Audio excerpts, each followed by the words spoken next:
നമസ്കാരം, ന്യൂസ് കേരള ടുഡേയിലേക്ക് സ്വാഗതം. രാജ്യത്ത് വ്യാപകമായി 500 രൂപയുടെ കള്ളനോട്ടുകൾ പുറത്തിറക്കുന്നു എന്ന് കേന്ദ്ര ആഭ്യന്തര മന്ത്രാലയം. ബാംഗ്ലൂർ ഉൾപ്പെടെയുള്ള ധനകാര്യ സ്ഥാപനങ്ങൾക്കാണ് മുന്നറിയിപ്പ് നൽകിയിരിക്കുന്നത്. ഇപ്പോൾ പുറത്തിറക്കുന്നത് ഉയർന്ന നിലവാരത്തിലുള്ള കള്ളനോട്ടുകളാണ്. യഥാർത്ഥ നോട്ടുകളുമായി വലിയ സാമ്യം ഈ കള്ളനോട്ടുകൾക്ക് ഉണ്ട്. എന്നാൽ ചില വ്യത്യാസങ്ങളും ഈ കള്ളനോട്ടുകളിൽ കാണുന്നുമുണ്ട്.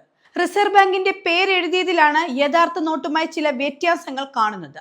റിസർവ് ബാങ്ക് എന്ന് എഴുതിയതിൽ ഇ എന്ന അക്ഷരത്തിന് പകരം എ എന്നാണ് രേഖപ്പെടുത്തിയിരിക്കുന്നത് എന്നാണ് കേന്ദ്ര ആഭ്യന്തര മന്ത്രാലയം അറിയിച്ചിരിക്കുന്നത്. Directorate of revenue intelligence, financial intelligence unit, central bureau of investigation, national investigation agency, security exchange board of India തുടങ്ങിയ സ്ഥാപനങ്ങൾക്കും ഈ വിവരം കൈമാറിയിട്ടുണ്ട്.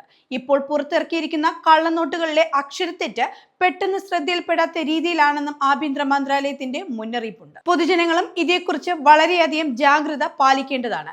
ഇങ്ങനെയുള്ള നോട്ടുകൾ ആരുടെയെങ്കിലും കണ്ണിൽപ്പെട്ടാൽ ഉടൻ തന്നെ അധികൃതരെ വിവരം അറിയിക്കണമെന്നും ആഭ്യന്തര മന്ത്രാലയം അറിയിച്ചിട്ടുണ്ട്.